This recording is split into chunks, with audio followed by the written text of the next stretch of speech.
बच्चियां जाती हैं, बच्चे जाते हैं, बुजुर्ग जाते हैं, तो वहां से उतरने के बाद, अमरनाथ पे दर्शन करने के बाद तुम इतने कमजोर क्यों हो जाते हो कि तुमको हेल्पलाइन की जरूरत पड़ती है? और उस देश में जहां तुम खुद 100 करोड़ हो और तुम्हारी आबादी यहां पर 80% है, तुम क्यों इतने कमजोर हो जाते हो जब अपनी आस्था को लेके, सकारात्मक आस्था को लेके तुम इतने बलवान हो?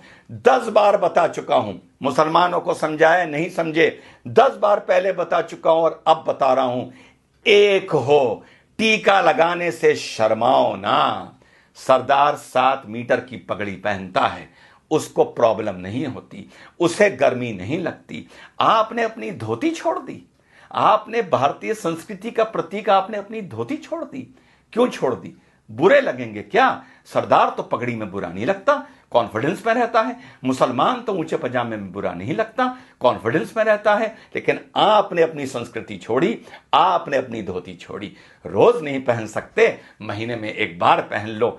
ऑफिस जाओ धोती पहन के, तिलक लगा के, मॉल जाओ, शॉपिंग जाओ, शादी ब्याह पार्टी में जाओ, थिएटर में पिक्चर देखने जाओ, धोती पहन के जाओ और तिलक लगा के जाओ। अगर मैं हिंदू होता, रोज तिलक लगाता। यूं बात अलग है कि तिलक मुझ पर बहुत अच्छा लगता है, लेकिन जब मौका लगता है तब लगवाता हूं, और उसे तब तक नहीं मिटाता जब तक वो रूटीन में धुल ना जाए, क्योंकि मुझे तिलक लगा के गर्व महसूस होता है as an Indian, as a भारतीय। यार, आप तो हिंदू हो, सनातन धर्म को मानने वाले हो, आपके तो धर्म से ये भी चीज जुड़ी हुई है। हम तो चलो संस्कृति के नाम पर कभी कभी लगा लेते हैं, तुमको क्यों शर्म आती है? इस शर्म से हिंदू नौजवानों बाहर आओ। आपकी हिंदू महिलाएं मंगलसूत्र पहनती हैं, सर पर सिंदूर लगाती हैं, माथे पर बिंदी लगाती हैं। आप क्या करते हैं? ये अपनी निशानी बताने के लिए कि ये हम भारतीय हैं और भारतीय हमारी संस्कृति है। आपने सोचा दाढ़ी रख के इतनी बड़ी सरदार भाई बहुत हैंडसम होते हैं अंदर से, लेकिन वो कहते हैं हमें कोई नहीं मतलब, पगड़ बांधेंगे, दाढ़ी रखेंगे, हमें अपने फीचर्स नहीं दिखाने किसी को, और तब भी कितने खूबसूरत लगते हैं। मूंछ कटा के मुसलमान कोई खूबसूरत नहीं लगता, ऊंचा पजामा पहन के कोई मुसलमान खूबसूरत नहीं लगता। आपको लेकिन यह लगता है कि धोती पहनकर आप बैकवर्ड लगेंगे, आपको यह लगता है कि सर पर तिलक लगाकर आप बैकवर्ड लगेंगे, आपको यह लगता है कि चोटी रखकर आप पंडे या बैकवर्ड लगेंगे। इसको अपने वे ऑफ लाइफ में लाइए। चोटी को नहीं ला सकते तो तिलक को लाइए, धोती को लाइए। 5 मिनट 10 मिनट फालतू लग जाएं, बाजार भी जाइए, घूमने भी जाइए, तो कभी कभी महीने में 2 4 5 बार धोती पहन के जाइए। दफ्तर जाइए, तिलक लगा के जाइए। कॉलेज स्कूल जाइए, जॉब पर जाइए, तिलक लगा के जाइए।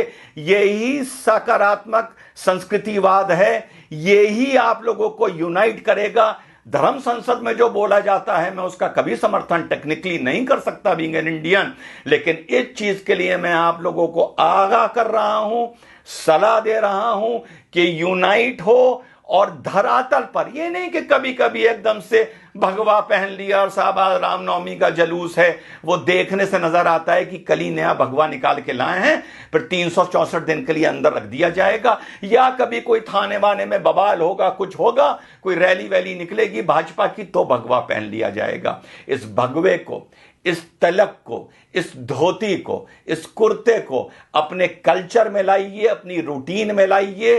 आप अगर यूनाइटेड हैं सकारात्मक नजरिए से, तो आपको किसी हेल्पलाइन की जरूरत नहीं पड़ेगी। खुद ताकतवर होइए, खुद यूनाइटेड होइए। तो संदेश मेरा यही है मेरे सनातन धर्म के मानने वाले साथियों, ज्यादा मैं नहीं बोल सकता, बतौर मुसलमान बोलूंगा तो तुम ही में से 10 खड़े हो जाएंगे ये कहने के लिए कि मुसलमान में ज्यादा ज्ञान आ गया है, ये ज्यादा हमें ज्ञान दे रहा है, और 10 खड़े हो जाएंगे ये बोलने वाले कि ये भड़का रहा है, और बाकी शायद चुप हो जाएंगे और मुट्ठी भर मेरी बात समझेंगे। और यही आप लोगों का आगे जाके 50-100 साल बाद पछतावे का सबब बनेगा। तो आप लोगों को मेरा यही संदेश है, सकारात्मक तरीके से यूनाइट करिए, सकारात्मक तरीके से अपनी संस्कृति को पुनः जीवित और पुनः पैदा करिए।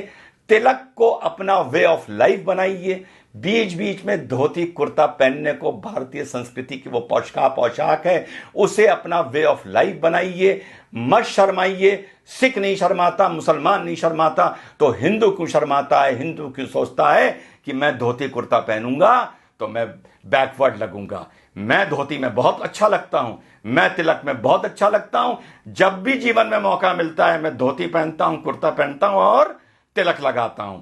जैसा मैंने पहले बताया, अगर मैं सनातन धर्म का मानने वाला होता तो 365 दिन में से 365 दिन तिलक लगाता। ये आपको मैं ड्यूटी दे रहा हूं कि कल से अपने माथे पर जहां भी जाएं, काम से जाएं, कहीं जाएं, नौजवान जाए या बुजुर्ग जाए, माथे पे तिलक लगा के जाए। जय हिंद, वंदे मातरम, खुदा हाफिज।